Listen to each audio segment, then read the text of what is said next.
Now I will move to the first question.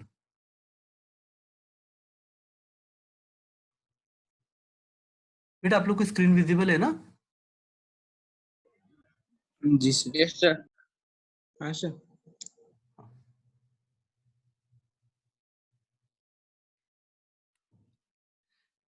Question number 1 बेटा, velocity was given और पूछा था is it in straight line 1D और 3D। तो जितनी कॉपीज मैंने चेक की, based on that this was the response I got maximum कि sir since it is including the term I J and K it is a 3D motion. बेटा ये 3D नहीं है, आपसे मोशन के बारे में पूछा गया है।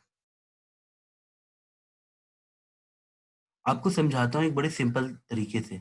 अच्छा बताओ, अगर एक बच्चा ऐसे दौड़ रहा है तो इसको 1D मोशन कहोगे या 2D कहोगे? स्ट्रेट लाइन में ऐसे। Sir 1D। 1D, very good बेटा। अब मान लो ये ये इंसान का एक तरह से काम है, ये दौड़ रहा है, ठीक है। अब दूसरा इंसान आया और उसने बोला कि मैं इधर y बोलूंगा और उसके परपेंडिकुलर में x बोलूंगा। मान लो ये बच्चा अपना मस्त 3 मीटर पर सेकंड से दौड़ रहा था, ऐसे दौड़ते चले जा रहा था, और ये चीज कोई थीटा है, तो x डायरेक्शन में उसकी स्पीड कितनी आई? 3 cos थीटा। और y डायरेक्शन में कितनी आई बेटा? हम सबको ये चीज आनी चाहिए। Y sine theta.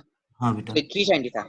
अगर ये r दिया है और ये थीटा दिया है तो x डायरेक्शन में होता है r cos थीटा और y डायरेक्शन में होता है r sin थीटा। और ये कुछ भी नहीं है, बस क्लास 10th की ट्रिग्नोमेट्री है कि अगर ये हाइपोटेन्यूज है तो आप बेस कैसे लिखोगे और परपेंडिकुलर कैसे लिखोगे। तो ये बन जाएगा आपका 3 sin थीटा। अब मैं जब इस वेलोसिटी v को लिखूं तो या तो लिख दूं 3 meter per second in this direction, या तो ऐसे लिख दूं velocity v as a vector equal to 3 cos theta i plus 3 sin theta j। आप कहना चाहते हो कि कॉपी पेन पे मैं कुछ लिखूंगा और बच्चा 1D से 2D में चलने लगे। बेटा 2D का मतलब बेसिक लेवल पे सोचो, कर्व बनेगा। अगर ये y और x है तो 2D का मतलब it should be A curve. हमें 2 डायमेंशन की जरूरत तब होती है जब कर्व होगा। हमारे कंपोनेंट आ जाने से वो 2D नहीं होता बेटा। देखो, ये x कंपोनेंट आ गया, ये y आ गया। ऐसे ही तुम अगर स्पेस में बना लेते कि सर एक पार्टिकल स्ट्रेट लाइन में ऐसे जा रहा है, तब उसका x कंपोनेंट भी निकलता, y भी निकलता, z भी निकलता। जब तक ये तीनों कांस्टेंट हैं, motion will always be A straight line. देखो 3 cos थीटा एक कांस्टेंट था, 3 sin theta will be a constant. अगर ये थीटा वेरी कर रहा होता तब बेटा ये इस क्वेश्चन के हिसाब से 2D आंसर आ जाता। आपको मैं एक छोटा सा एग्जांपल देता हूँ जो मैंने कई बच्चों को भी दिया है अभी। अगर आप बिना ग्रेविटी के उड़ रहे हो सुपरमैन की तरह, आप 1D हो। अगर आपने एक प्रोजेक्टाइल में पत्थर फेंका है, आप 2D हो। या आप बॉलिंग कर रहे हो, ऐसा सोच लो एक बच्चा बॉलिंग कर रहा है और ऐसे जा रहा है, और बॉलिंग करते करते हवा चल गई, ये पत्थर ऐसे जाते जाते अंदर हवा में अंदर जाके ऐसे गिरा। मतलब आपने फेंका था इधर के लिए, पर हवा इसके परपेंडिकुलर चलने लगी और ये कहीं और गिरा। मतलब एक स्विंग होती है बॉल, वो 3D हो जाएगी। आई होप बेटा आपको ये बात समझ आई कि 1D का मतलब होता है किसी स्ट्रेट लाइन में ट्रेवल करना। डजंट मीन कि उसके पास बेटा कंपोनेंट इंसान देता है अपनी मर्जी से कॉपी और पेन पे। अगर इसी क्वेश्चन में जब एक बच्चा ऐसे दौड़ रहा है 3 मीटर पर सेकेंड और तुम बोलोगे सर मैं यहाँ आके इसको y मानूंगा और इसको x, तब तुम्हारा वेलोसिटी वेक्टर आ जाता 3i। तब बोल देते तुम 1D क्योंकि तुमको दिख रहा है। पर दिखना बेटा फैक्टर नहीं है। आपको बात समझनी पड़ेगी।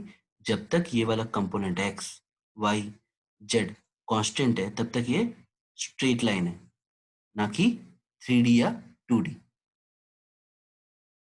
बेटा I hope it is clear. अब मैं आगे बढ़ता हूँ। कितने बच्चों ने इसका आंसर 1D लिखा था बेटा? आप में से किसी कोई बोल सकता है जिसने लिखा था? मुझे कुछ बच्चों का याद है जिन्होंने सोल्यूशन में 1D लिखा था। कौन कौन प्रेजेंट है बेटा? लेट मी सी प्रेजेंट स्टूडेंट्स। रोहित बेटा आपने क्या लिखा था? Sir 1D। गुड बेटा। आकांक्षा बेटा आपने? Sir 3D। कोई बात नहीं बेटा। सी मैं चाहता हूँ आप लोग इंटरेक्ट करना स्टार्ट करो। अब बेटा हम लोग नेक्स्ट क्वेश्चन पे आते हैं। सर बेटा सर। बोलो। हाँ बोलो। सर आप ये वाला क्वेश्चन थोड़ा एक बार और रिपीट कर सकते हैं? बेटा मैं इसका वीडियो लेक्चर बनाया हूँ तो आपको मिल जाएगा। आप 5 मिनट लेट ज्वाइन किए हो क्या? यस सर, थोड़ा प्रॉब्लम हो गया था नेट बस 5 मिनट कनेक्शन। बाद आप देख लेना बेटा, क्या कहते हैं जो अब इसका वीडियो बन रहा है बेटा, ठीक है? ठीक है सर, ठीक है सर, तो आपकी वो व्हाट्सएप ग्रुप पे मैं ड्रॉप कर दूंगा। ठीक है सर। सर। हाँ बेटा बोलो। Sir motion in 1D sir to and fro motion में सर कैसे होता है? बेटा टू एंड फ्रो का मतलब ये होता है, देखो अगर मैं एक्स एक्सिस पे चल रहा हूँ तो टू एंड फ्रो का मतलब ये होता है कि आप आगे जाओ चाहे पीछे आओ। टू एंड फ्रो मतलब आगे और पीछे, तो भी आप 1D ही रहोगे। 1D डजंट मीन कि सिर्फ यूनिडायरेक्शनल वे में जाओगे। मेरी बात समझे आप बेटा? जी सर। सर अगर सर वो पेंडुलम लेंगे तो सर उसमें भी तो सर टू एंड फ्रो होता है, तो सर वो तो 1D तो नहीं है। नहीं बेटा, एक लाइन में टू एंड फ्रो। पेंडुलम ना ऐसे उड़ जाएगा, जैसे मान लो मैंने पेंडुलम लटका रखा है तो वो एक लाइन में नहीं रह गया, वो इस टाइप से हो गया। समझ पा रहे हो? टू फ्रो का मतलब होता है आगे और पीछे जाना। आप अगर स्ट्रेट जी सर। आगे पीछे जाओगे तब मैं उसको 1D बोलूंगा।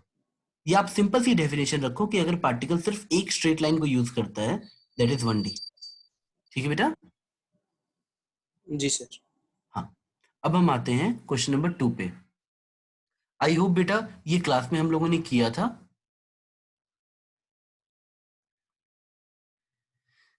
इसमें मेन कॉन्सेप्ट क्या है देखो, बोला गया है particle travels only along the x axis given by relation this much.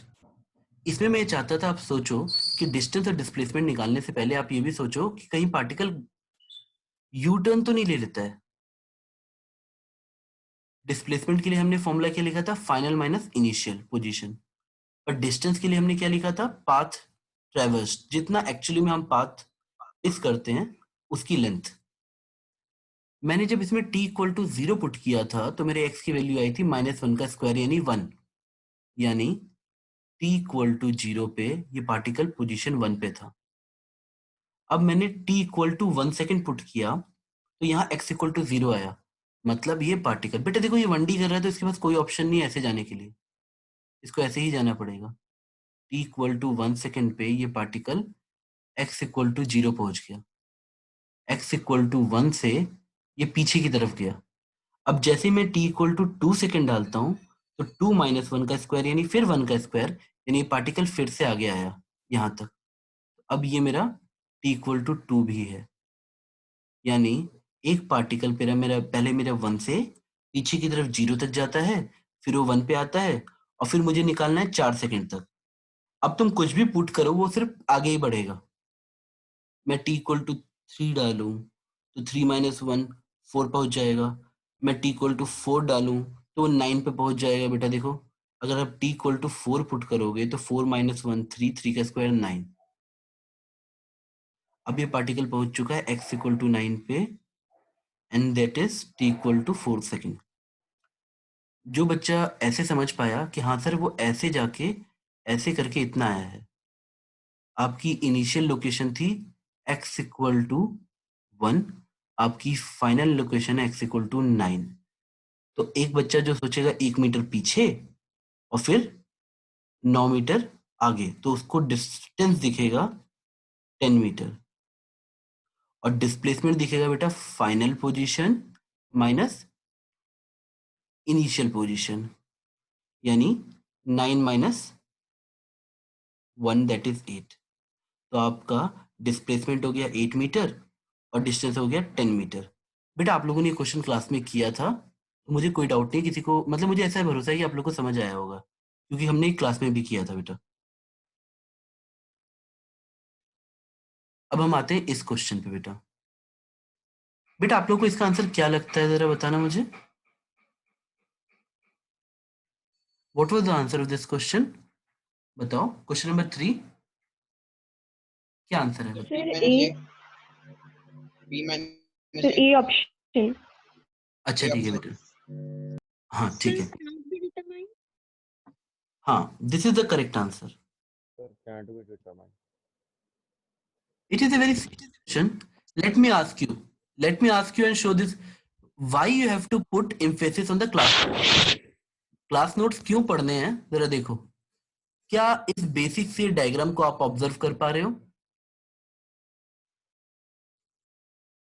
आप ये बोलना चाहते हो कि अगर मैं आपको ए दे दूं और बी दे दूं तो आप मुझे बता सकते हो कि पाथ लेंथ क्या होगी? बेटा हम कभी नहीं बता सकते. अब देखो जरा, समझ आया? अगर मैं आपको ए दे दूं और बी दे दूं, आप सिर्फ ये हरी वाली लाइन, ग्रीन वाली लाइन, डिस्प्लेसमेंट बता सकते हो, डिस्टेंस कभी नहीं बता सकते अगर मैं आपको ए और बी दूं तो. Why are you assuming that this the motion will be straight line? कहीं लिखा है क्या? एक बच्चा प्रोजेक्टाइल टाइप से फेंक सकता है, एक बच्चा बोलेगा नहीं सर मैं सांप की तरह जाऊंगा ऐसे ऐसे. बेटा सबका डिस्टेंस ट्रेवल्ड अलग अलग आएगा. Is it clear? बेटा जी सर. एग्जाम में क्वेश्चन हमेशा लॉजिकल आने की उम्मीद ज्यादा रहती है, जिसमें वो थोड़ा सा दिमाग लगवाएगा. कभी भी डायरेक्ट क्वेश्चन नहीं आता, डेफिनेटली पूछते हैं. और मैं तुमको एक छोटा सा लॉजिक समझाता हूँ. अगर कभी भी तुमको लगे ना कि ये, कभी तुमको लगे कि single है, तो बेटा मैंने आपसे डिस्टेंस पूछा था, distance is a scalar quantity. तो जब b माइनस ए आंसर होता तो a माइनस बी भी होता. तो दो आंसर एक साथ तो हो नहीं सकते अगर सिंगल चॉइस है तो आंसर डी ही टिक करते. मतलब ये मैं तुम्हें एक सिंपल सा लॉजिक बता रहा हूँ. अगर कभी भी सिंगल चॉइस करेक्ट में तुम्हें ऐसा लगे कि ए भी सही है और सी भी सही है, तो वो दोनों गलत ही होंगे, क्योंकि दो आंसर तो आपके लॉजिक के हिसाब से सही हो ही नहीं सकते. चलो बेटा वापस आते हैं. इसका आंसर डी है, कांट बी डिटरमाइंड. अब हम क्वेश्चन नंबर 4 की तरफ मूव करते हैं.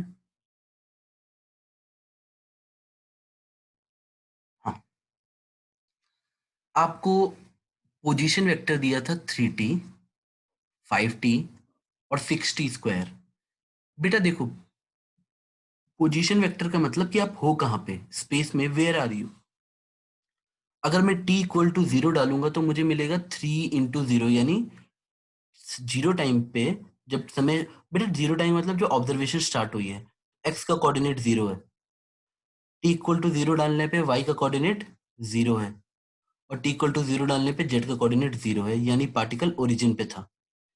आपसे पूछा है डिस्प्लेसमेंट इन फर्स्ट 2 सेकेंड. आपने देखा कि t इक्वल टू 0 डालने पे पार्टिकल, ये आर मतलब इनिशियल पोजीशन निकाल रहा हूं बेटा, initial position t equal to 0 डालने पे 0,0,0 है. अब अगर आपसे कोई पूछ रहा है t इक्वल टू 2 पे कितनी होगी, तो पोजीशन t इक्वल टू 2 पे होगी बेटा, just t equal to 2 put कर दो. अब जैसे ही पुट करोगे आपको मिलेगा 6i, 5 2 10. आपको बस t की जगह 2 पुट करना है बेटा. हाँ, अगर आपको याद हो तो डिस्प्लेसमेंट वेक्टर हमने सिखाया था final position minus initial position. सिर्फ आपको याद रखना है वेक्टर में i को i से माइनस करते हैं तो 6i माइनस 0 यानी 6i. यही आंसर भी आ जाएगा बेटा. This will be your displacement vector, 6i 10j plus 24 के. ये डिस्प्लेसमेंट वेक्टर आया. अगर आप चाहते हो कि डिस्प्लेसमेंट वेक्टर को आप मैग्नीट्यूड फॉर्म में लिखो तो आपका आंसर आ जाता कि सर डिस्प्लेसमेंट आता इस तरीके से, 6 स्क्वायर प्लस 10 स्क्वायर प्लस 24 का स्क्वायर मीटर. ये आप मैग्नीट्यूड फॉर्म में आंसर लिख देते हैं. This one. ठीक है बेटा, ये समझ आया आपको? और बेटा जैसे जैसे आप मुझसे पढ़ते जाओगे आपको समझ आ जाएगा. मैं आपको कभी भी कैलकुलेशन करके नहीं दूंगा, तो इसको आदत डाल लो. अब यहाँ पे आते हैं. आपसे पूछा है velocity at t equal to 2 second. बेटा देखो, हम कभी भी कोई वेक्टर निकाल रहे हैं और आपको इंस्टेंट दिया है तो उसको इंस्टेंटेनियस बोलते हैं, मतलब उस इंस्टेंट पे क्या हो रहा है. तो अगर आपने मुझे दिया है कि पोजीशन वेक्टर ये है, तो मैं अब इसको डिफरेंशिएट करूंगा। हमेशा देखो वेलोसिटी की डेफिनेशन आती है dr बाई dt। अब बस मुझे इसको डिफरेंशिएट करना है। जैसे ही मैं इसको डिफरेंशिएट करूंगा बेटा ये मान के चल तो इतना आता है कि x की पावर n का डिफरेंशिएट n x की पावर n माइनस 1 होता है। x की पावर n का डिफरेंशिएट n की पावर n माइनस 1 होता है। 3t का डिफरेंशिएशन आ जाएगा बेटा pi 5t का आ जाएगा बेटा 5j। 6t स्क्वायर का करोगे तो आपको 12t मिल जाएगा बेटा। t स्क्वायर का 2t होता है। आप ये वाला फॉर्मूला यूज करोगे टी स्क्वायर का आपको 2t मिल जाएगा। 6 था इतना मिला। अब यहाँ पे आप पुट कर दो t इक्वल टू 2 सेकेंड। जैसे ही t इक्वल टू 2 सेकेंड करोगे you will get velocity at t equal to 2 as 3i plus 5j plus 24 k metre per second. बेटा ये समझ आया आपको? किसी को डाउट है इसमें? अगर बेटा आपको डिफरेंशिएट करने में डाउट है तो प्लीज आप थोड़ा सा बेसिक फॉर्मूलाज देख लो जो स्टार्टिंग में आपको नोट्स में दिया गया है। अब हम लोग आते हैं एवरेज वेलोसिटी पे for first 2 second. What do you mean by average velocity? Average velocity is like कि सर आपने मुझे ए दे दिया और बी दे दिया तो this will straight line will be displacement. Average velocity का मतलब होता है total displacement by total time taken. और what was your total displacement? This term जहां पे हमने निकाला था रूट 6 स्क्वायर 10 स्क्वायर 24 स्क्वायर। तो total time taken is 2 second. तो आप बस इसको बाई 2 कर देते you will get your third answer. अब हम आते हैं नेक्स्ट क्वेश्चन पे।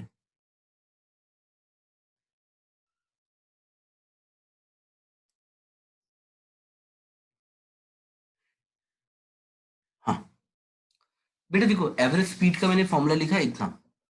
अगर एग्जाम में क्वेश्चन आया तो सिर्फ इस टाइप का आएगा। आपको बेटा वो क्लास नहीं मिलेगा कि क्वेश्चन हाँ नंबर 5 अच्छा sorry sorry sorry sorry sorry sorry sorry. हाँ ये बड़ा अच्छा क्वेश्चन है इसलिए मैंने इंपॉर्टेंट भी लिखा था इस पे। बताओ बेटा पहला क्वेश्चन क्या बता रहा है? आर क्या है? मैग्नीट्यूड लगा दे रहे हैं तो दैट मीन्स आर शोज।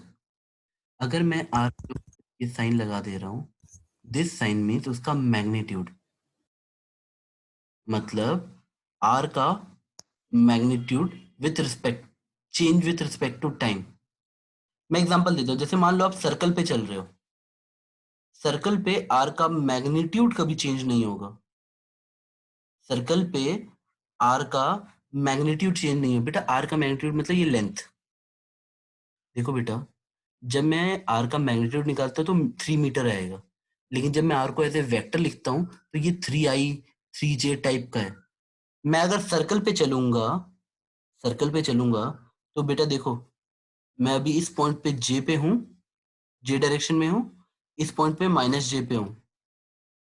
इधर मैं जाऊंगा तो माइनस आई में हूँ और इधर मैं जाऊंगा प्लस आई में हूँ।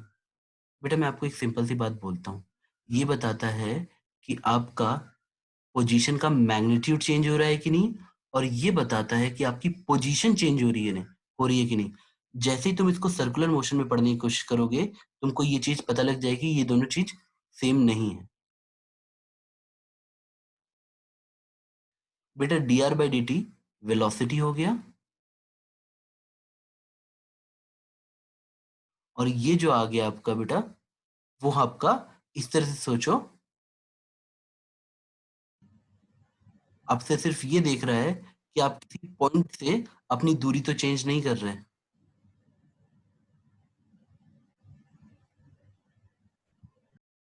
क्या मैं किसी पॉइंट से अपनी दूरी तो चेंज नहीं कर रहा?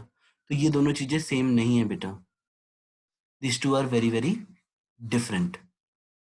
यहाँ पे मैं बस ये देखना चाहता हूँ कि मेरा पोजीशन का मैग्नीट्यूड तो चेंज नहीं हो रहा ओरिजिन के रिस्पेक्ट में।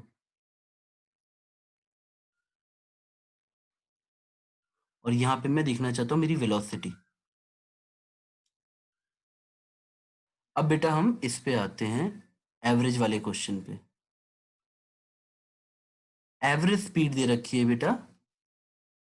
अब आप बताइए, क्या ये क्वेश्चन आप लोग का आंसर आया था? Yes sir. इसमें सिर्फ एक टेक्निक होती है कि आप जिस सेक्शन में हो ना, उस सेक्शन में 2 टर्म दिए, तीसरा निकालो, और फॉर्मूला सिर्फ यूज करो, distance equal to speed into time. आपको डिस्टेंस दिया x/4, स्पीड दे रखी है, तो टाइम कितना आएगा इस जोन का? इस जोन का टाइम t1 मान लो, और t1 की वैल्यू निकालो डिस्टेंस बाई स्पीड, यानी t1 will be x/4 divide by 30, यानी x/120। उसके बाद जब मैं इस जोन में जाऊंगा, तो मुझे उसने टाइम दे रखा है और स्पीड दे रखी है, तो बेटा डिस्टेंस कितना आ जाएगा? देखो, 2 चीजें तुम्हें दी हैं, तीसरी निकालो। सिंपल सोचो कि जिस जिस जोन में तुम हो, 2 चीज दे रखी है, तीसरी निकालो। मुझे टाइम दे रखा है t/3 इस जोन का, यहाँ से यहाँ तक का, और मुझे स्पीड दे रखी है, तो डिस्टेंस कितना आ जाता है बेटा? मल्टीप्लीकेशन t/3 इंटू 60, यानी बेटा आपका आ जाता 20t। अब बेटा ये t/3 है, तो ये कितना बचेगा? यहाँ से यहाँ तक का टाइम t दे रखा है, ये t/3 है, तो ये टाइम बचा 2t/3। तो ये स्पीड दे रखी है, तो ये डिस्टेंस कितना आ जाएगा बेटा? ये डिस्टेंस आ जाएगा आपका 2t/3 into 40, speed into time, यानी आपको मिल जाता 80t/3। अब मैं अपना बेसिक फॉर्मूला लगाऊंगा। एवरेज स्पीड होती क्या है? एवरेज स्पीड का सिंबल ऐसे लिख सकते हो, या तो ये वाला बना सकते हो, कोई एक बनाओ। उसके बाद आपको लिखना है total distance by total time taken. t1 कितना निकला था बेटा हमारा? x/120। उसके बाद हमने टाइम कितना, स्मॉल t। अब मेरे को देखो, अगर ये t हट जाए और x बचे, तो सब x कट जाएगा और मेरा आंसर आ जाएगा। तो मैं एक लॉजिक लगाता हूँ कि पहली बार हम कितना डिस्टेंस चले थे? x/4, तो बचा हुआ डिस्टेंस कितना होना चाहिए? 3x/4। देखो बेटा, पहली बार हम चले x/4, तो बचा हुआ डिस्टेंस होना चाहिए 3x/4। तो अब 3x/4 को मैं ऐसे लिखूंगा कि जरूर ये होगा 20t plus 80t/3। This will be 20t plus 80t/3। 20t plus 80t/3। अब जैसे ही मुझे मिला 3x/4 इतना है, मैं यहाँ से t की वैल्यू निकाल के यहाँ पुट कर दूंगा, और I will get my answer, वो जितना भी आए। बेटा किसी ने कैलकुलेशन ऐसे ही की है, तो बताओ आंसर कितना आया था? बेटा किसी का आंसर मैच किया था इससे? जी सर। कितना है कैलकुलेशन करने के बाद बेटा आंसर कितना है? श्रीतम बेटा बताओ।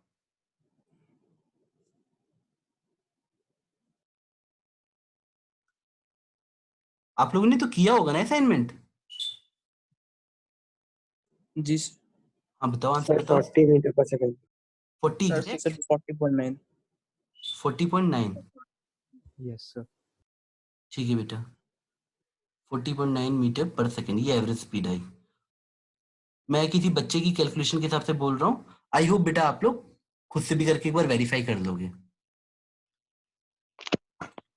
हम आगे बढ़ते हैं। क्वेश्चन 6 हो चुका है, अब हम 7 पे जाते हैं।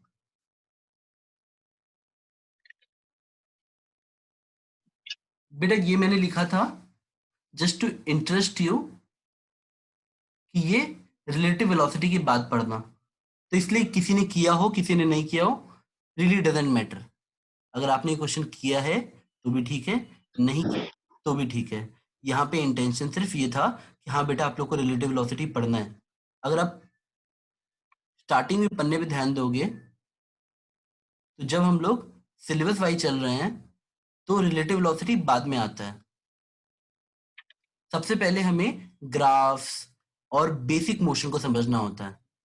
वेक्टर हम पढ़ चुके हैं, इसलिए अभी हमारा ध्यान एक्सेलरेशन को समझने में, ग्राफ्स को समझने में जाएगा, और फिर हम रिलेटिव वेलोसिटी पे आएंगे।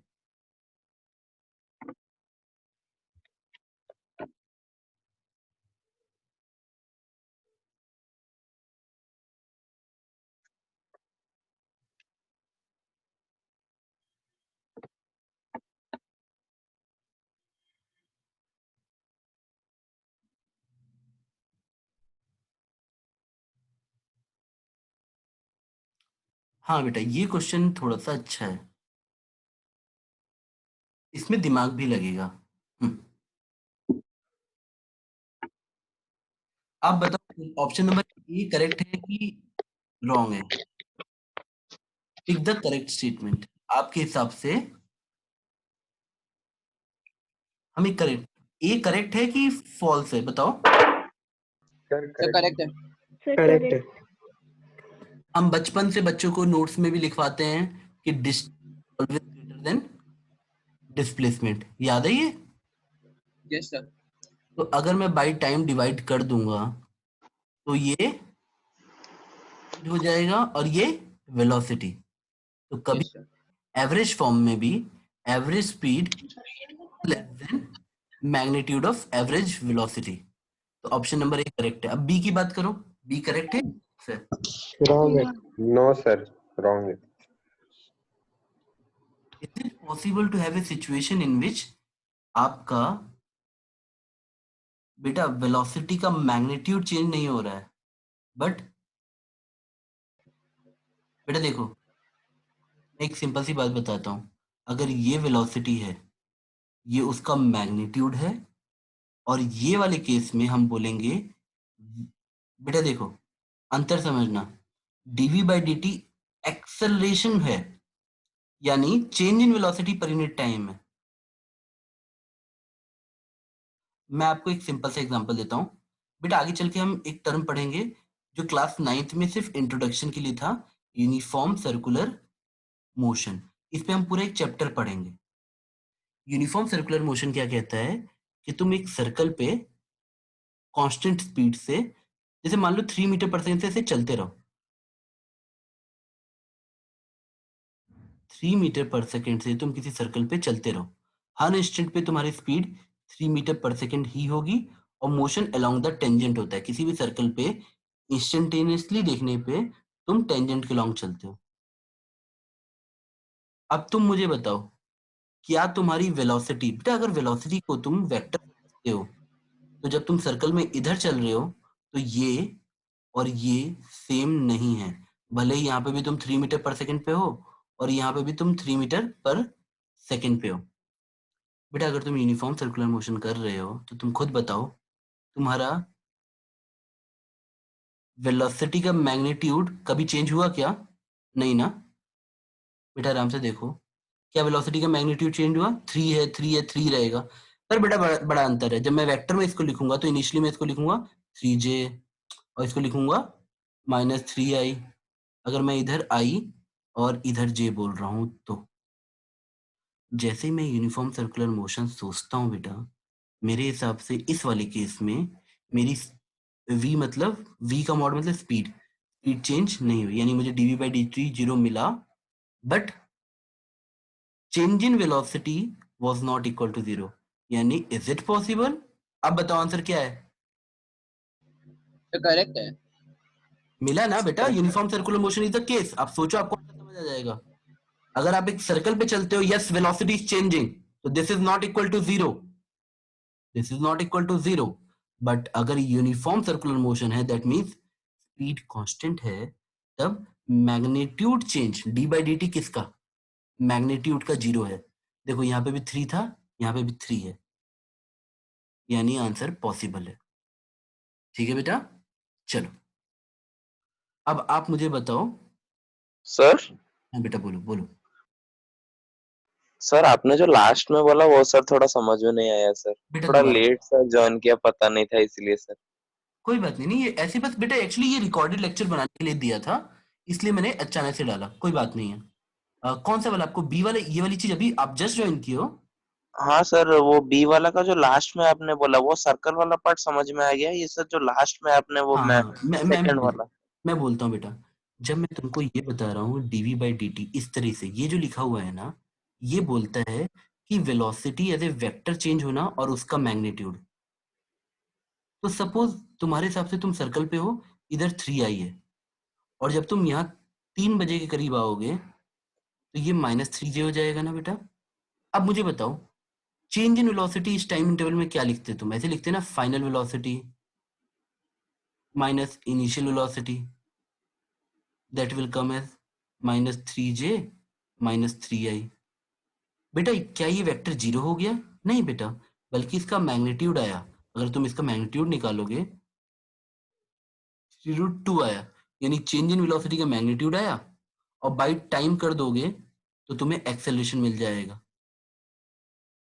तो देखो, जब मैं यूनिफॉर्म सर्कुलर मोशन कर रहा हूं तो मेरा dv/dt यानी एक्सेलरेशन का मैग्नीट्यूड निकलेगा। बेटा याद रखना, कभी भी अगर कोई बंदा डायरेक्शन चेंज करता है तो उसको फोर्स चाहिए, फोर्स है तो एक्सेलरेशन है। A body in motion will remain in motion, याद है ना क्लास 9th? अगर एक बॉडी टर्न ले रही है तो उस पर धक्का लगना पड़ेगा, वरना वो अपने आप टर्न नहीं ले सकती। इज इट क्लियर बेटा? हाँ सर। हाँ सर। अब मुझे ये पता लगा कि पहले वाले ऑप्शन से मेरे को समझ आ रहा है कि जब मैं यूनिफॉर्म सर्कुलर मोशन करता हूं तो मेरा acceleration dv/dt is acceleration is not equal to 0, but मेरा ये टर्म शो करता है मैग्नीट्यूड ऑफ स्पीड। स्पीड कितनी है? क्या स्पीड टाइम के साथ चेंज हो रही है? आंसर है नहीं। तो dv/dt कितना मिला? 0। हाँ, तो ये पॉसिबल है। यूनिफॉर्म सर्कुलर मोशन एक एग्जांपल है जहां पे स्पीड तो 0 है बट एक्सेलरेशन हो रहा है नॉट इक्वल टू 0। तो वही हमको बोलना था, is it possible to have a situation? Yes. And that बेटा, ये देखो, हम लोग क्या करते हैं, हम लोग जब क्वेश्चन सॉल्व करते हैं तो हमारे दिमाग में जनरल थ्योरी रहती है, लेकिन जब क्वेश्चन पेपर्स बनते हैं आईआईटी का, मेडिकल का, तो उनके दिमाग में वो जो सिलेबस पुश करते हैं ना, वो रहता है। तो uniform circular motion is a very very important thing. अच्छा, अब देखो, मैं आपको अपनी बात समझाता हूँ क्यों मैं नोट्स जो बना के दे रहा हूँ वो इंपॉर्टेंट है। एक बच्चा चुपचाप से ये फॉलो कर रहा होता, देखो सर, उसको नीचे आके पता रहता कि यूनिफॉर्म सर्कुलर मोशन कुछ है, और बेटा हम इसको पूरा डिटेल में एक चैप्टर भी पढ़ेंगे। मैं बस चाहता हूं कि उसके दिमाग में कुछ नोट बनने लगे, हाँ sir, uniform circular motion is some entity and we have to understand it properly. तो जब आईआईटी का पेपर बनेगा, जब मेडिकल का पेपर बनेगा, तो they will always include this type of cases which includes definition based on uniform circular motion या basic understanding। चलो बेटा वापस आते हैं।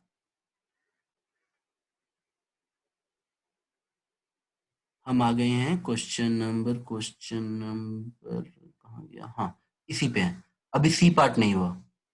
सर हाँ हाँ बेटा बोलो। सर वो जो वेलोसिटी मॉड में लिखा है उसका मैग्नीट्यूड का डिफरेंशिएशन वो 0 है सर। वो वाला छोटा वाला पार्ट थोड़ा खाली एक बार बता दीजिए, हो जाएगा सर, बाकी सब समझ में आ गया। ठीक है बेटा, ये वाला पार्ट ना, आपको ये वाला पार्ट दोबारा समझना है ना? नहीं सर, ये सेकंड वाला लास्ट को आपने जो बोला। ये वाला पार्ट? हाँ हाँ सर। अच्छा रुको, आप मुझे बताओ बेटा, देखो, वेलोसिटी हुई, ये 3i हो सकती है, ये 3j हो सकती है, कुछ भी हो सकती है। अगर एक सर्कल पे हो, हाँ सर। तुम इस पॉइंट पे पहुंचोगे तो इट इज 3i। हम यूनिफॉर्म सर्कुलर मोशन मान रहे हैं बेटा। जब तुम यहाँ पे होते, मैं ऐसे मान के चल रहा हूँ, अभी तुम एंटी क्लॉकवाइज गोल गोल सर्कल पे घूम रहे हो। जब तुम यहाँ पहुंचोगे तो यही चीज, ये आई थी पहले, और अब ये 3j हो जाएगी इस पॉइंट। जी। हाँ, बट बेटे जब मैं इसके आगे मॉड लगा देता हूँ तो मैं सिर्फ उसके मैग्नीट्यूड की बात कर रहा हूँ। तो समय के साथ क्या मेरा मैग्नीट्यूड चेंज हुआ? 3 ही रह गया। तो चेंज इन मैग्नीट्यूड कितना होगा? 3 - 3 0। बेटा आप मेरी बात समझे? और dt एक छोटा, हाँ अभी समझ गया सर। हाँ ठीक है। सर अभी हो गया। अब ये क्वेश्चन करो बेटा, सी पार्ट। बेटा कभी भी याद रखना, इस क्वेश्चन के थ्रू एक मैसेज और था कि अगर कभी भी कोई जेई एडवांस टाइप का क्वेश्चन आता है तो उसमें आपको चारों पार्ट को 4 क्वेश्चन मान के सॉल्व करना है। अगर आपको आईआईटी के अंदर जाना है तो कभी भी जब जेई एडवांस का सेक्शन सॉल्व करोगे तो don't treat multiple choice question जिसका मोर देन वन करेक्ट हो as a single question. Always treat it as a 4 question, तभी आप अच्छा कर पाओगे। अब सी ऑप्शन बताओ। चलो बेटा किसी बच्चे से बात करते हैं। किससे? अंजिका बेटा आपको आवाज आ रही है?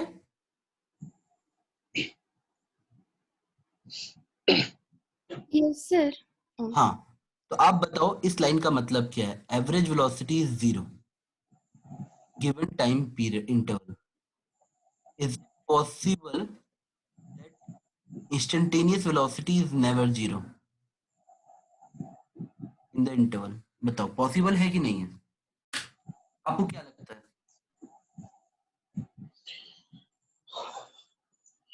सर ट्रू है। हाँ सही है। कोई बच्चा एग्जांपल देके समझा सकता है, कोई भी बच्चा? Sir sir uniform circular sir motion. हाँ गुड। किसने बोला बेटा? सर मैंने लक्ष्य। हाँ गुड बेटा। सर मैं बोलना चाहता था सर सेम चीज। हाँ कोई बात नहीं बेटा, चलेगा। देखो अभी आप यूनिफॉर्म सर्कुलर मोशन समझो। तुम यहाँ पे भी इस पॉइंट पे हो, बी पे। तुम ऐसे सर्कल पे ऐसे जा जाके सेम स्पीड से समझो, ये 3 मीटर पर सेकंड था, तुम यहाँ ए पे पहुंच गए डायमेट्रिकली अपोजिट पॉइंट पे। अगर तुम यूनिफॉर्म सर्कुलर मोशन कर रहे हो तो स्पीड सेम होगी हर समय। अब तुम बताओ वेलोसिटी एट बी को क्या लिखोगे? 3J। वेलोसिटी ऑफ ए क्या बोलोगे? -3J। ये बात आपको समझ आई? अगर आपसे कोई पूछ रहा है कि एवरेज वेलोसिटी निकालो, तो एवरेज वेलोसिटी क्या होता है? Total displacement by time taken. अब बेटा बताओ, अगर ये ए से दोबारा घूम के अगर बी पे आ गया तो फिर से वेलोसिटी क्या बोलते तुम? 3J बोलते, पर डिस्प्लेसमेंट कितना हो जाता है? 0। डिस्प्लेसमेंट हो जाता हमारा 0। बट बेटा कहीं पे भी किसी भी इंस्टेंट पे मेरी वेलोसिटी 0 नहीं हुई थी। मेरी इंस्टेंटेनियस वेलोसिटी हर समय थी। हर जगह सोच लो।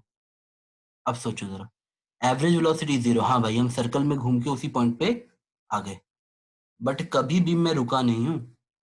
इंस्टेंटेनियस वेलोसिटी का मतलब होता है 0 होने का मतलब मैं रुका। मैं नहीं रुका, मैं घूम के बस उसी पॉइंट पे आ गया। मेरी बात आप लोग समझे?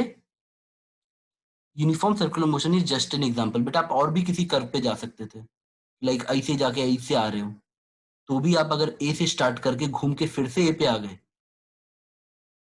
तो यहाँ पे आपको एवरेज वेलोसिटी, क्योंकि एवरेज वेलोसिटी होता है total displacement by total time taken, तो एवरेज वेलोसिटी तो 0 मिल जाती अगर आपका डिस्प्लेसमेंट 0 होता। बट बेटा इंस्टेंटेनियस वेलोसिटी 0 होने का मतलब है कि आप कहीं रुके। बेटा ये बात आपको समझ आई? तो uniform circular motion is a easy example for this. Uniform circular, हाँ बेटा बोलो।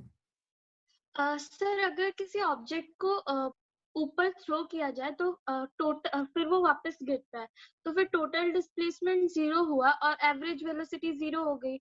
हाँ पर एक इंस्टेंट पे तो उसका वेलोसिटी 0 होगा ना, जब वो हाईएस्ट पॉइंट पे हो। तो बेटा क्वेश्चन क्या ये कह रहा है कि बेटा आपको ग्रामर पकड़नी पड़ेगी।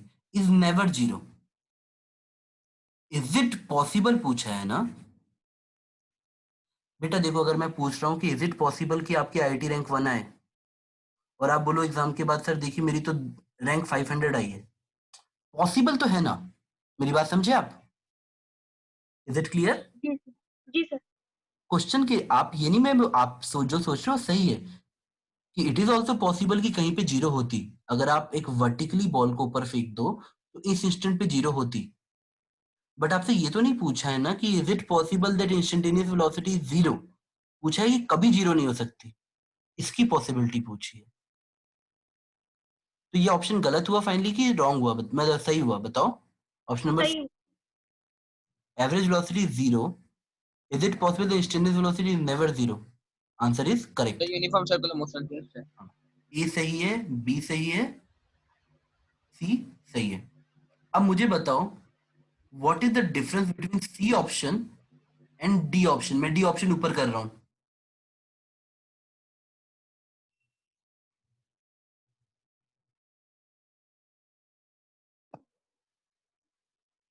सर सी ऑप्शन में हमें कोई पाथ स्पेसिफाई नहीं किया था, बट डी ऑप्शन में हमें स्ट्रेट लाइन पाथ ही लेना है। वेरी गुड बेटा। बताओ अगर तुम किसी स्ट्रेट लाइन में मोशन कर रहे हो, average velocity with particle moving in straight line is 0। ये कब होगा? अगर तुम स्ट्रेट लाइन में 0 आ रहे हो, तो तुम ए से स्टार्ट किए, बी तक गए, और फिर बी से वापस ए तक आए। एवरेज वेलोसिटी 0 होने का मतलब है लौट के बुद्धू घर को आया। तो अगर वो वहां गया बी पे फिर ए पे वापस आया, तब मेरा एवरेज वेलोसिटी 0 होगा। Is it possible? बेटा देखो बिना यू टर्न मारे, और यू टर्न पे आदमी रुकता ही है, इंस्टेंटेनियसली तुम रुकोगे ही। अगर हम स्ट्रेट लाइन पे जा रहे हैं तो हम लौट के तभी आएंगे। बेटा कभी आप खुद दौड़ के ना दीवार को छू के वापस आने की सोचो, एक इंस्टेंट के लिए आपको रुकना पड़ेगा। बेटा मेरी बात समझे, हम बस इस इंटरवल को कम मान सकते हैं कि बहुत कम रहा होगा, बट आपको मुड़ने के लिए हमेशा रुकना पड़ेगा। इसीलिए मैंने निकाल दिया कि नो इनफाइनाइट एक्सेलरेशन, कि आप झटके से नहीं मुड़ सकते। इनफाइनाइट एक्सेलरेशन मतलब झटके से मुड़ जाना। Is it possible that the instantaneous velocity is never zero? बेटा जीरो होना पड़ेगा, वरना आप मुड़ नहीं पाओगे। बेटा बात समझ आई? जी सर। आपको कहीं ना कहीं रुकना पड़ेगा, तभी आप घूम के वापस वहीं पे आ सकते हो। सर्कल में तो आपके पास ऑप्शन थे ना कि आप ऐसे गोल गोल गोल गोल गोल गोल जाके वहीं आ जाओ, बट स्ट्रेट लाइन वापस आने के लिए आपको रुकना पड़ेगा। इसलिए ये ऑप्शन नंबर आपका गलत हो गया। अब आपका फाइनल आंसर क्या हुआ? ए सही, बी सही, बी सही, सी सही और डी गलत। अब बेटा क्या ये क्वेश्चन बताने लायक है? क्वेश्चन नंबर 9 फिर भी मैं बताऊंगा अगर आप बोलोगे तो। क्या question number 9? Sir question number 9 बेटा बताना है। सर ये टाइम इंटरवल क्या लिखा है सर? कहाँ पे बेटा? सर ये टाइम क्या लिखा है सर? 62.8 ये वाला बेटा? हाँ सर। बेटा ये लिखा है 62.8 सेकेंड। हाँ सर। एक लैप का मतलब यहाँ पे सर्कुलर लैप का मतलब ए से जाके आप घूम के फिर ए पे आ जाओ, दिस कॉल्ड सर्कुलर लैप।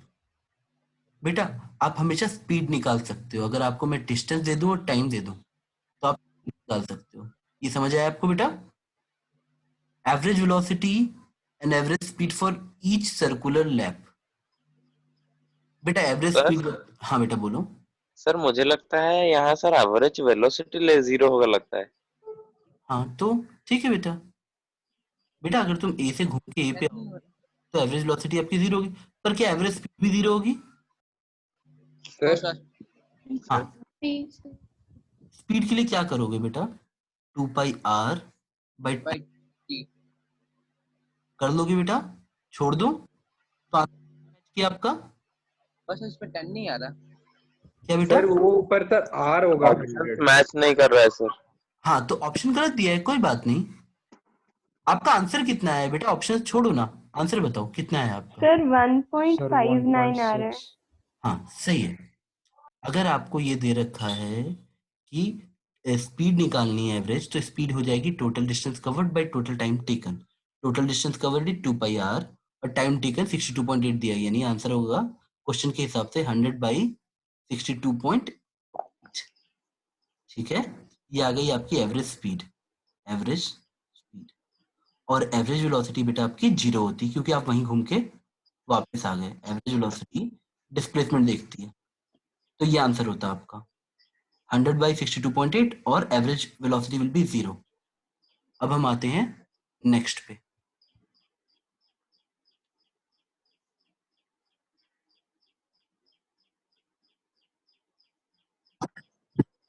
हाँ बेटा ये बिल्कुल उसी तरह क्वेश्चन है ना जैसे हमने एक एवरेज स्पीड का किया था अभी। A particle moving in a straight line covers half the distance the speed of 3 meter per second, the other half of the distance covered in 2 equal time interval. तो चलो मैं इसके लिए एक स्ट्रेट लाइन बनाता हूं। आपको बोल रहा है x/2 है, और जो बचा x/2 है उसको दो टाइम सर ये क्वेश्चन कल सौरभ सर डिस्कस कराए थे। करा दिए थे। Yes sir. ठीक है सर। हाँ, बट बेटा मैं मान के चल रहा हूँ कि मैं इसको खत्म करा देता हूँ, ठीक है। अब ये कितना दिया है बेटा? 3 मीटर पर सेकेंड। तो मैंने आपको क्या सिखाया है? दो चीजें दे रखी हैं, तीसरी निकालो। आपको ये जो दोनों यहाँ से यहाँ टाइम दिया है x/2 का, ये कितना कितना था? 4.5 और 7.5। तो 4.5 और 7.5। देखो बेटा अगर आप ध्यान से देखोगे हमेशा दो टर्म दिए हैं और तीसरा निकाल सकते हो। यहाँ डिस्टेंस और स्पीड दे रखी है, तो टाइम t1 कैसे आ जाता? x/6। यहाँ पे टाइम दिया है t/2 और स्पीड दे रखी है 4.5, तो डिस्टेंस कैसे निकाल लेते? टोटल x/2 डिस्टेंस है यहाँ से यहाँ तक का, बट मैं इसको ऐसे निकाल सकता हूँ, ये वाला डिस्टेंस प्लस ये वाला डिस्टेंस, तो ये डिस्टेंस कितना है, t/2 इंटू 4.5। 4.5 को मैंने 9/2 लिख दिया, प्लस t/2 इंटू 7.5, यानी t/2 इंटू आपका 15/, यहाँ से आपको t और x में रिलेशन मिल जाएगा। अब आपको एवरेज स्पीड निकालने के लिए सिर्फ ये करना है, total distance by total time taken. पहला t1 टाइम था x/6, और जो बचा हुआ टाइम ये वाला है बेटा, ये वाला टाइम आप इसको ऐसे लिख सकते हो, यहां से निकाल के वो x के फॉर्म में आ जाता। अगर मैं इस टाइम को निकालता t/2 और t/2 को, तो मैं यहाँ से t निकाल लेता हूँ, इसको सिंप्लीफाई करके मैं t निकाल लेता, यहाँ पुट कर देता, मेरा आंसर मैच कर जाता। बेटा आंसर कितना आया था एग्जैक्ट बताओ। सर 4 मीटर सर पर 4 मीटर पर मीटर 4 पर मीटर पर सेकंड। सेकंड। गुड, ठीक है।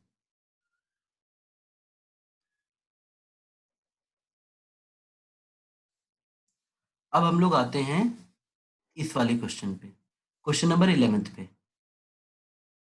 बेटा क्या आप लोगों ने इसे सॉल्व किया था?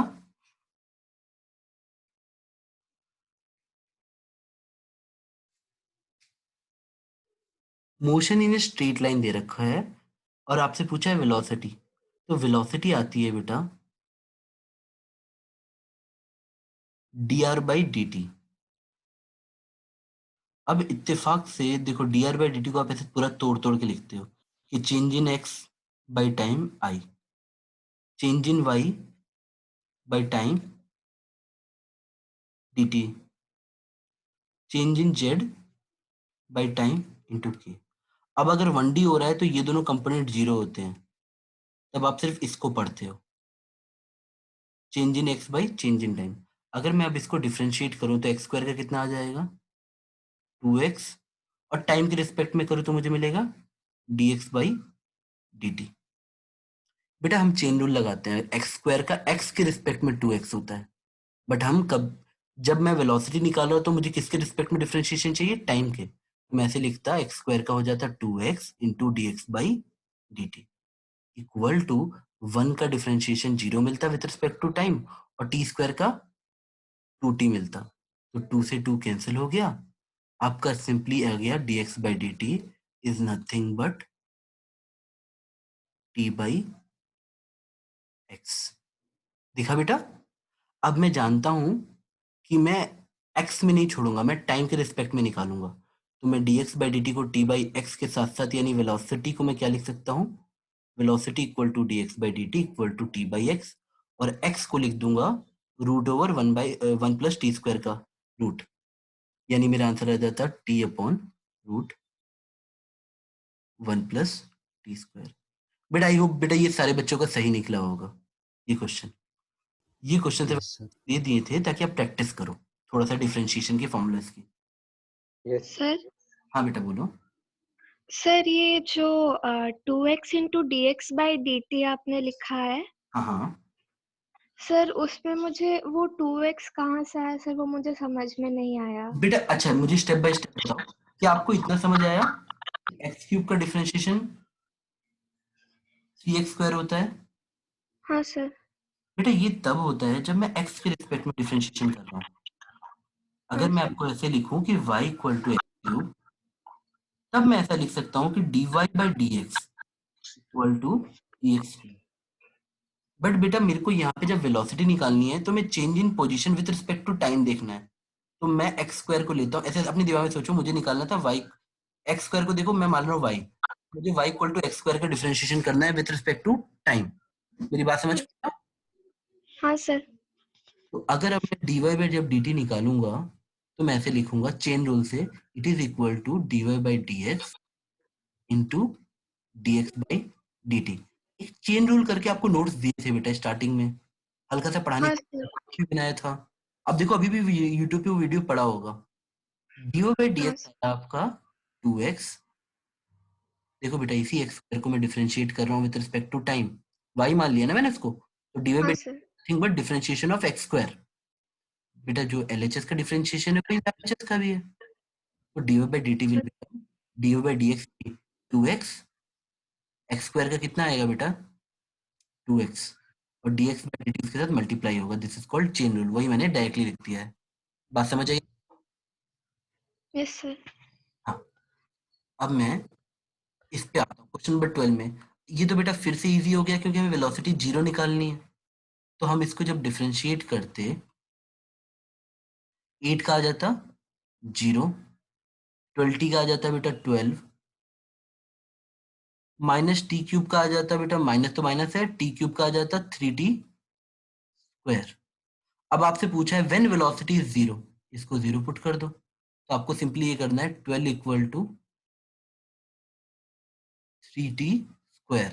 तो t की वैल्यू कितनी आ गई बेटा, t स्क्वायर की वैल्यू 4 आ गई, तो t प्लस 2 हो गया। अब प्लस 2 नेगेटिव नहीं हो सकता।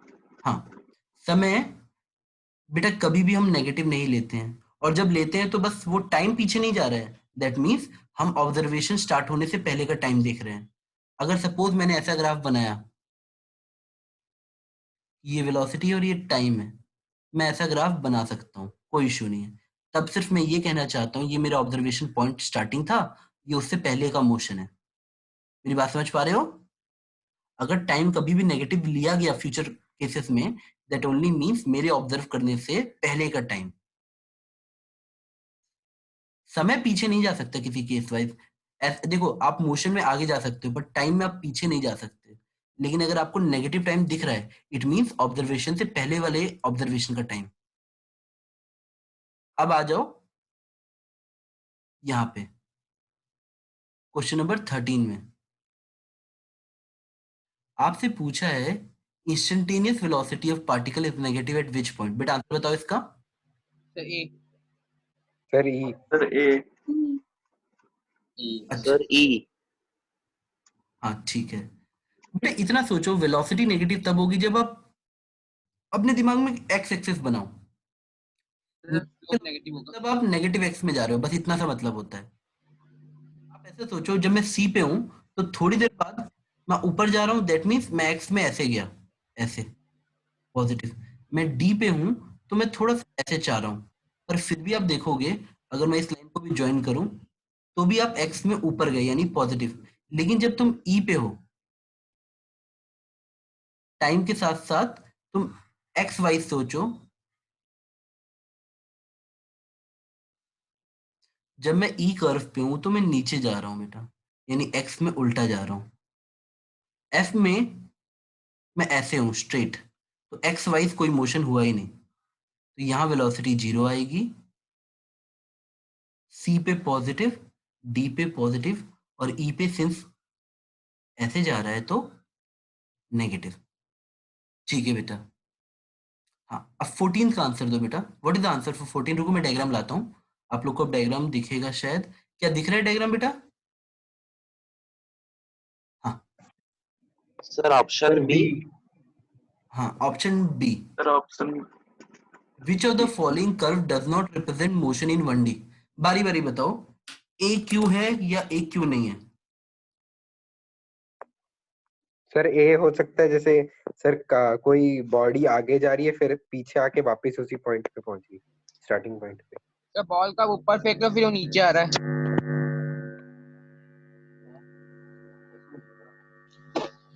बेटा थोड़ा सा किसी के यहाँ वॉइस आ रहा है, अब थोड़ा सा बैकग्राउंड वॉइस स्टॉप करो। बेटा ए ऑप्शन इस हो सकता है पॉसिबल, बट जो दोनों तुमने आंसर दिए वो इस डायग्राम के बारे में नहीं है। पहला किसी बच्चे ने बोला कि सर पहले गाड़ी जा रही है फिर लौट। सर बी होगा। क्या बेटा?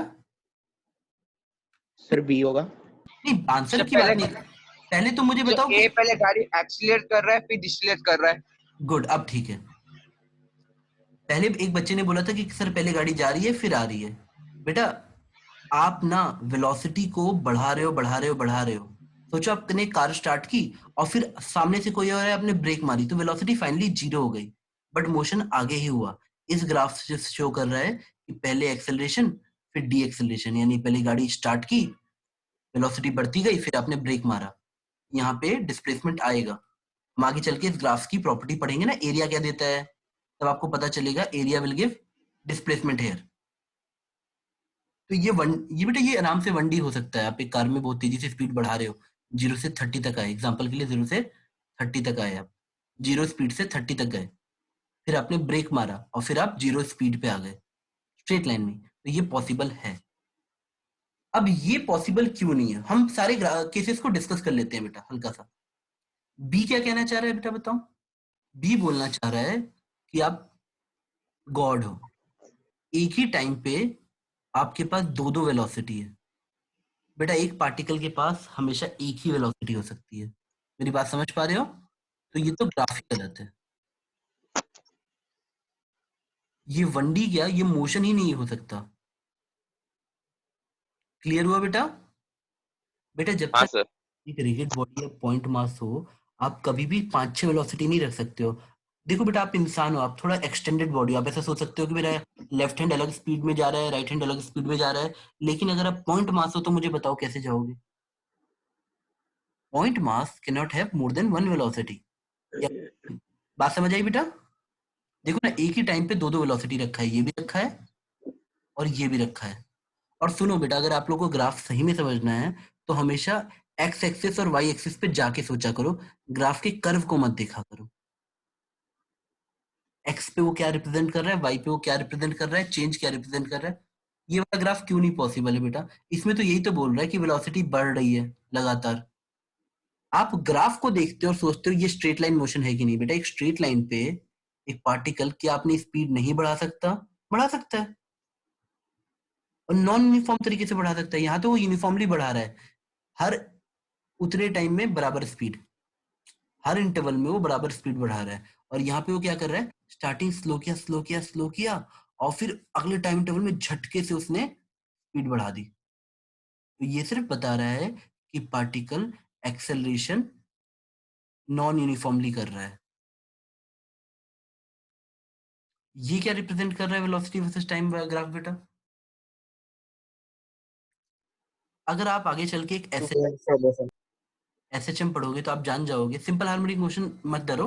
आप ऐसे सोचो एक स्ट्रेट लाइन मोशन हो रहा है जिसमें हम आगे पीछे ऐसे जा रहे हैं, ओ से ए पे गए, फिर ए से ओ पे आए, फिर ओ से बी पे गए। आप ऐसे ऐसे जा रहे हो, आगे जा रहे हो फिर पीछे आ रहे हो, फिर आगे जा रहे हो फिर पीछे आ रहे हो, पर उसी लाइन पे आपका ये वाला ग्राफ बनता है वेलोसिटी का। आपकी वेलोसिटी बेटा एक पॉइंट पे 0 थी, जब मुड़ने वाले हो गए ए पे, देखो यहाँ पे 0 है, एग्जाम्पल दे रहा हूँ मान लो, ठीक है। उसके बाद आप हाईएस्ट वेलोसिटी रखोगे जब यहाँ पहुंचोगे, फिर वेलोसिटी बेटा थोड़ी देर बाद फिर 0 हो जाएगी जब आप बी पे पहुंचोगे। एग्जांपल दे रहा हूँ बेटा कि इसमें आपको 0 वेलोसिटी मिलेगी दो दो बार, देखो यहाँ मिली यहाँ मिली। उसके बाद आपकी हाईएस्ट वेलोसिटी यहाँ मिलेगी, एक बार पॉजिटिव डायरेक्शन में और एक बार नेगेटिव। हाईएस्ट हाईएस्ट एक बार पॉजिटिव वेलोसिटी एक बार नेगेटिव। तो इस ग्राफ का सिग्निफिकेंस आएगा कि हाँ आगे चल के हम स्ट्रेट लाइन में कुछ इस तरह से मोशन करेंगे कि आगे जाएंगे रुकेंगे फिर पीछे आएंगे फिर रुकेंगे फिर आगे जाएंगे और ऐसा चलता रहेगा। तो हाँ पर है तो ये स्ट्रेट लाइन पे ही, इसलिए ये पॉसिबल है।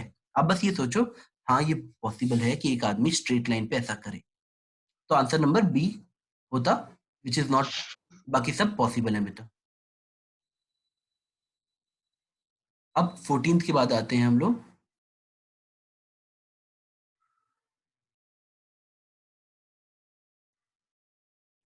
बेटा ये क्वेश्चन शायद मैंने क्लास में करा दिया था आई गेस, याद है? जी सर। अगर हम dx बाई dt निकालते इसमें तो कितना आ जाता है बेटा? बेटा देखो dx बाई dt निकालने के लिए आप इस टर्म को डिफरेंशिएट करते, क्योंकि ये है आपका x और ये है आपका y। तो dx बाई dt निकालते तो sin t का डिफरेंशिएशन कितना आता है बेटा? cos t। और dy बाई dt निकालते हैं तो cos t का बेटा कितना आता? Minus sin t। sin t। हाँ बेटा। अब आपको फॉर्मूला में क्या दे रखा था, डिस्टेंस कैसे निकालते हैं हम लोग? डिस्टेंस हम निकालते हैं इंटीग्रेशन करके किसका, v square plus v y square d t. बेटा सॉरी, हाँ ये आपको समझ आया? अब मैं इसको vx बोलता हूं और इसको vy। अब बस इसको वैल्यू पुट कर दो।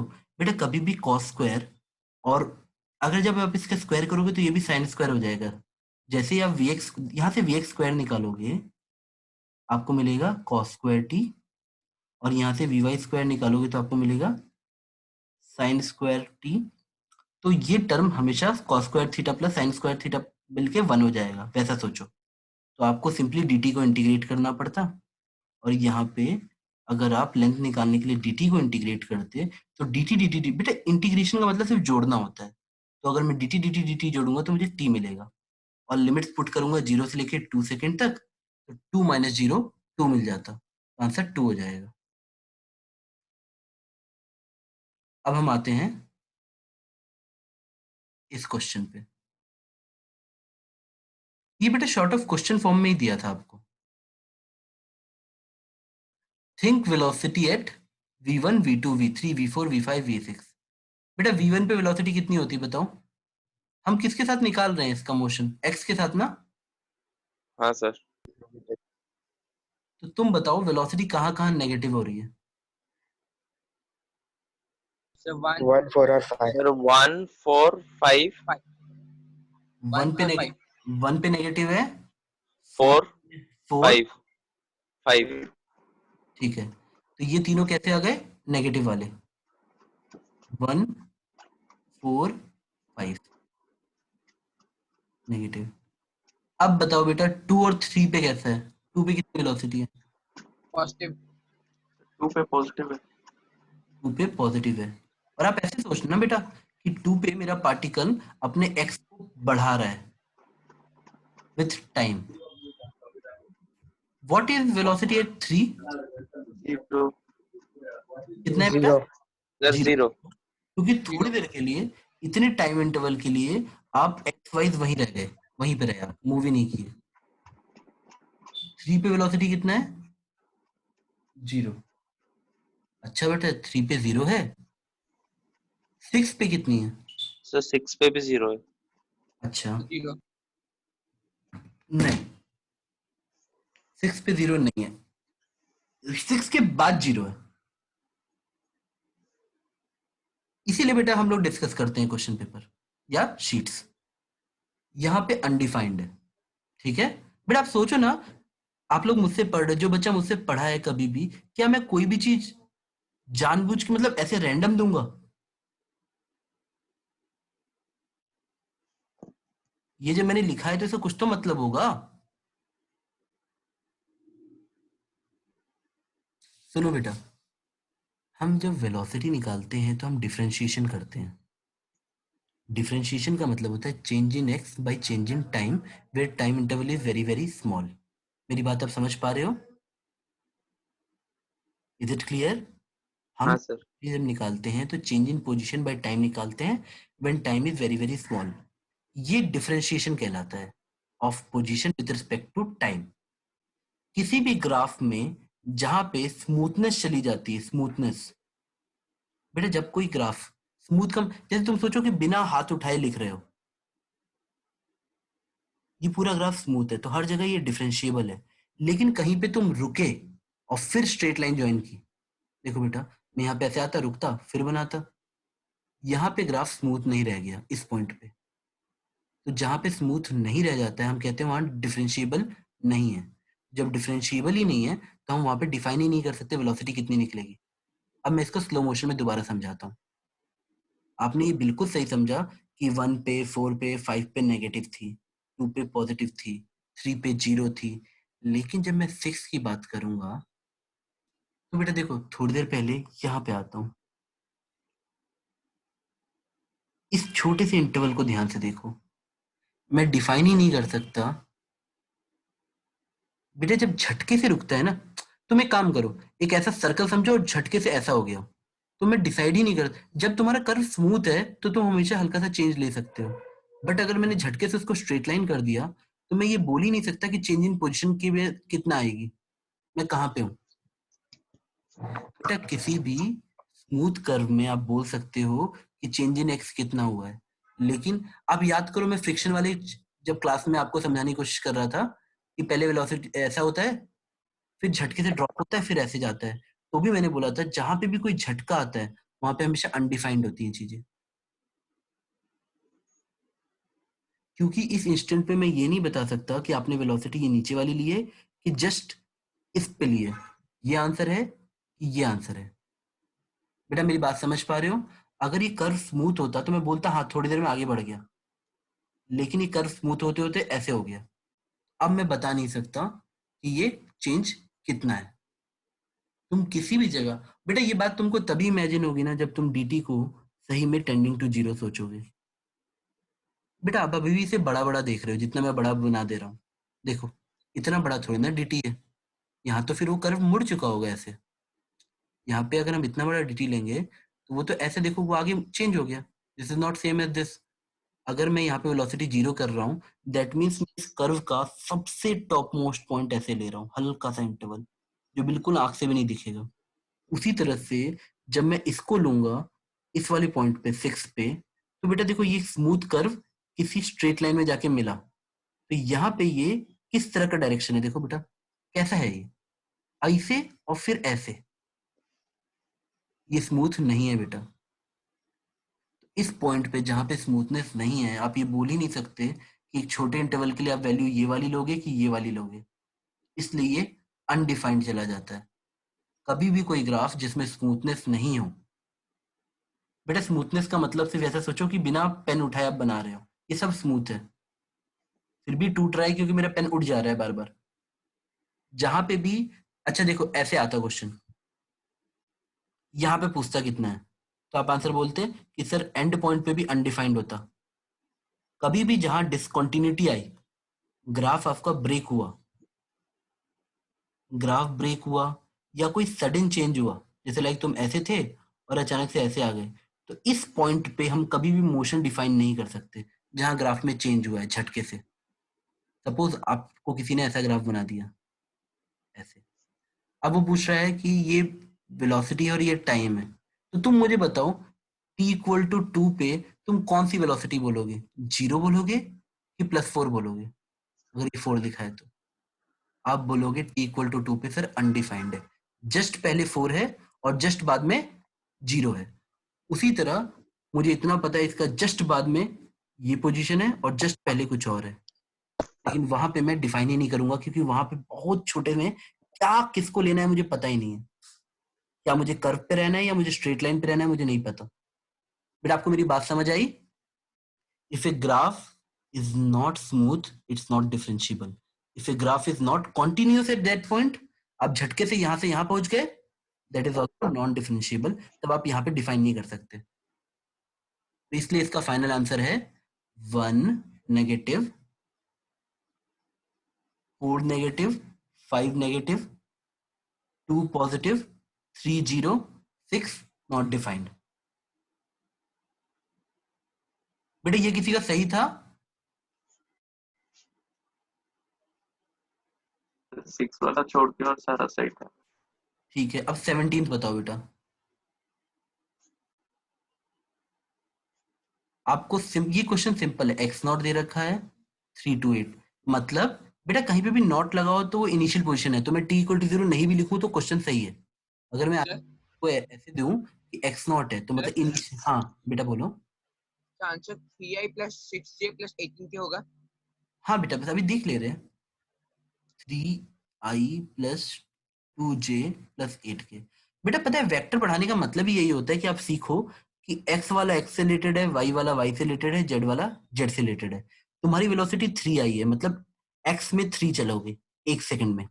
मीटर पर सेकंड का मतलब क्या है, x में 3 मीटर पर सेकंड 1 सेकंड में।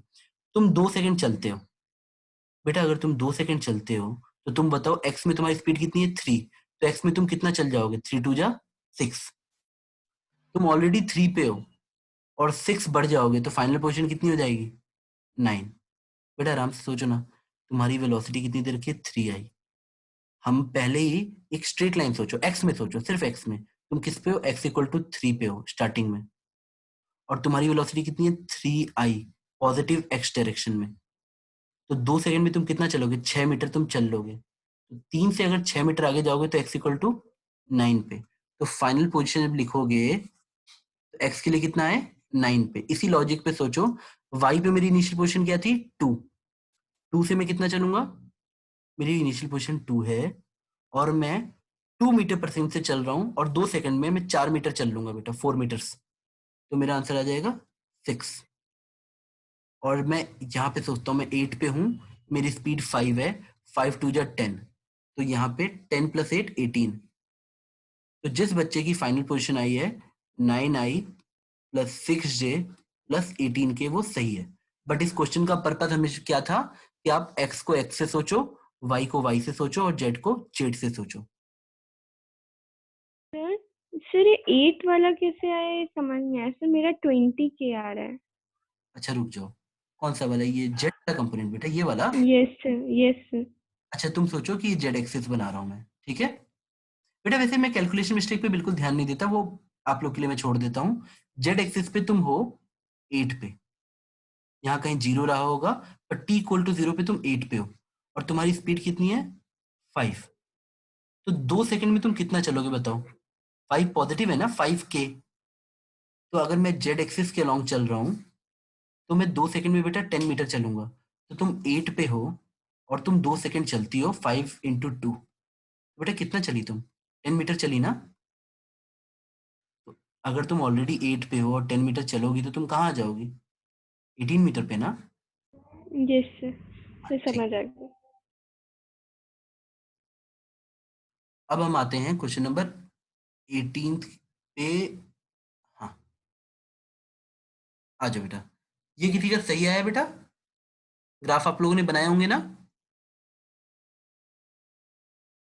x = 5 दे रखा है और motion along the x axis only, पहले क्वेश्चन में दिया है स्ट्रेट लाइन मोशन है।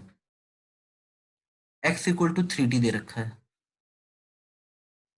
आपसे पूछा है ड्रॉ x वर्सेस, दो केस है बेटा, एक x = 3t दे रखा है, x = -3t दे रखा है, और आपसे पूछा x वर्सेस t बनाओ, वेलोसिटी वर्सेस t बनाओ, if initial position in each cases.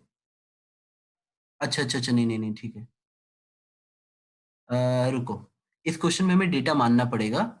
हमने इनिशियल पोजीशन मान लो x0 = 0 माने, या आप x = 5 मान लो, जो किसको एक मान लो, और फिर किसी एक केस के साथ डायग्राम बना लो। मैं एक केस ले लेता हूँ जहां पे मैं लेता हूँ x0 की वैल्यू है 5, मतलब मैं इनिशियली 5 पे था और अब मेरी वेलोसिटी है 3t, मतलब 1 सेकंड में मैं 3 मीटर पर सेकंड जाता हूँ। तो मुझे वेलोसिटी कैसे निकालोगे, x = 3t दे रखा है, मैं डिफरेंशिएट करूंगा तो dx/dt मुझे मिल जाएगा 3। जब मैं यहाँ पे dx/dt निकालता इस वाले केस में, तो dx/dt मुझे -3 मिलता। दैट मीन्स मुझे पता चलता कि ये मेरा particle negative direction of x में जाना चाहेगा। तो अब मुझे बनाना है x वर्सेस t ग्राफ। तो पहले वाले क्वेश्चन के लिए आंसर आता x वर्सेस t में मैं इनिशियल पोजीशन मान रहा हूँ x = 5 और हर एक सेकंड में मैं 3 मीटर आगे बढ़ जाऊंगा। वेलोसिटी पॉजिटिव होने का मतलब मैं आगे बढ़ूंगा, तो ग्राफ ऐसा जाएगा। हर एक सेकंड में मैं 3 मीटर ऊपर उठ जाऊंगा, तो ये 8 आता, t = 2 पे ये 11 आता। और अगर मैं x = -3t लेता और इनिशियल पोजीशन 5 लेता, तब मैं, अगर ये x = 5 है और -3t का मतलब मैं हर सेकंड में t = 1 सेकंड में मैं 3 मीटर घट जाऊंगा, मैं 2 पे आ जाता। फिर अगले में फिर मैं 3 मीटर घट जाता और मैं -1 पे आ जाता। तो जब आपकी वेलोसिटी नेगेटिव होगी तब आपका x वर्सेस t ग्राफ ऐसे आता, और जब आपकी वेलोसिटी पॉजिटिव होती तो x वर्सेस t ग्राफ ऐसे आता। बेटा बात आपको समझ आई। और अगर आप इनिशियल पोजीशन 0 ले लेते तब तो क्वेश्चन और इजी होता, तब आप ऐसे बना लेते डायरेक्टली, ऐसे पॉजिटिव के लिए, और नेगेटिव के लिए डायरेक्टली आप ऐसे बना लेते कि सर ऐसे। सर हाँ बेटा बोलो। क्या इनिशियल पोजीशन 0 दिया है? नहीं बेटा कुछ भी ले लो, x = 5 ले लो, 0 ले लो, 2 बार दे दिया तो ना ये मैंने। बोला x2 = 5 का ग्राफ बनाना है शायद। क्या बेटा बोल रहे हो? x = 5 का ग्राफ बनाना मुझे लगा। अच्छा ठीक है, हाँ ये भी मान सकते हो कि x = 5 का ग्राफ बनाओ। तो बेटा x = 5 का ग्राफ कैसे बना लेते हैं आप बताओ? कांस्टेंट है, तो x = 5 क्या रिप्रेजेंट करता, रेस्ट। आपने बेटा अगर ऐसे बनाया है कि ये क्या बोल रहा है, इसका ग्राफ बनाओ, तो सिंपली आप ऐसा होता कि x वर्सेस t में 5 लिखा है, दैट मीन्स कांस्टेंट, तब आप इसको बोलते सर ये रेस्ट वाला ग्राफ हो जाता। x इक्वल टू 3t का ग्राफ बनाना चाहते डायरेक्टली, तो बेटा मुझे इनिशियल पोजीशन चाहिए ही चाहिए होती तब, तो आप या तो 0 ले लो या तो 5 ले लो। अगर आप 0 लोगे तो ऐसे चले जाते, x इक्वल टू 3t में आपका ग्राफ ऐसा बन जाता, और x equal to minus 3t में आपका ग्राफ ऐसा बन जाता। हाँ, और v वर्सेस टाइम बनाते तो पहले वाले केस में मान लो ये 3 x दिए हैं मुझे, मैं इसको तीनों को x मान रहा हूँ, तीनों के लिए v वर्सेस t बनाता हूँ। तो पहला वाला में मुझे पता है dx by dt निकालने पे v कितना मिलेगा, 0। तो पहले वाले का ग्राफ आता वेलोसिटी वर्सेस टाइम, यही लाइन आती। क्यों? ये टर्म कितना हो जाता, 0, ऑलवेज 0। जब तुम रेस्ट में हो तो वेलोसिटी इज ऑलवेज 0। अगले वाले के लिए देखते हैं, इसको डिफरेंशिएट करते तो 3 आता, यानी सेकंड केस के लिए x इक्वल टू 3t के लिए मेरा वेलोसिटी की वैल्यू +3 आती, बस ऐसे v versus t graph 3 magnitude का ऐसे रहता। और तीसरे वाले केस के लिए मेरा -3 रहता टाइम के साथ वेलोसिटी ग्राफ ऐसा। अब बेटा क्वेश्चन पे आते हैं, नेक्स्ट पे क्वेश्चन नंबर 19 पे आते हैं।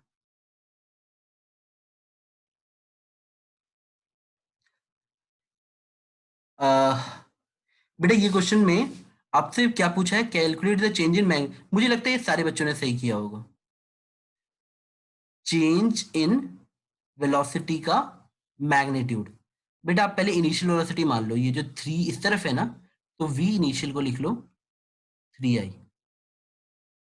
v फाइनल यानी v2 को लिख लो -3j। बेटा मैं इतना मान के चल रहा हूँ, हर बच्चे को पता है कि ये i होता है और ये j, तो जो i के डायरेक्शन में था मैंने उसको इनिशियली 3i लिखा। देखो इस वाले को मैंने 3i लिखा और इस वाले को जो नीचे है उसको मैंने -3j लिखा। तो चेंज इन वेलोसिटी का मतलब होता है final minus initial, delta v का मतलब है v final minus v initial. तो जब आप v final minus v initial निकालोगे तो -3j -3i, इसकी वैल्यू आप देखोगे तो आ जाएगी डेल्टा v वेक्टर की, चेंज इन वेलोसिटी वेक्टर की आ जाएगी आपकी -3j -3i। बेटा जे वाले को आई से कोई लेना देना नहीं होता, तो आप ऐसे काट मत देना कि 3 कट गया 3 से, ऐसे नहीं होगा। जे वाला अलग है, आई वाला अलग है। तो अब जब मैं इसका मैग्नीट्यूड निकालता हूँ बेटा, व्हाट आई विल गेट, बेटा किसी भी वेक्टर का मैग्नीट्यूड निकालने के लिए उसके एक्स कंपोनेंट का स्क्वायर प्लस वाई कंपोनेंट का स्क्वायर, अगर जेड है तो उसका स्क्वायर फिर रूट, तो यानी मेरा मॉड डेल्टा वी आ जाता 3² + 3² का अंडर रूट। तो आपका आंसर आना चाहिए 3√2, और चेंज है तो यूनिट चेंज नहीं होगी, मतलब किसी भी, जैसे मान लो x और डेल्टा x की यूनिट हमेशा सेम रहेगी बेटा, उसी तरह हमारी चेंज इन वेलोसिटी का आंसर भी आ जाएगा 3√2 मीटर पर सेकंड या √18 आप बोल देते।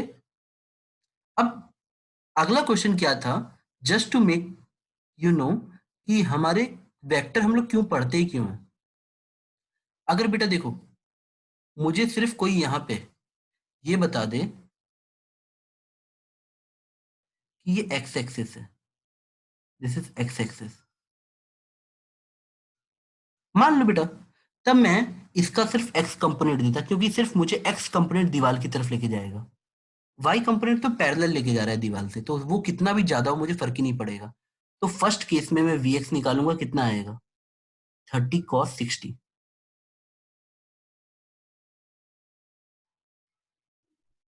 ये वही कंपोनेंट है जो दीवार की तरफ लेके आएगा।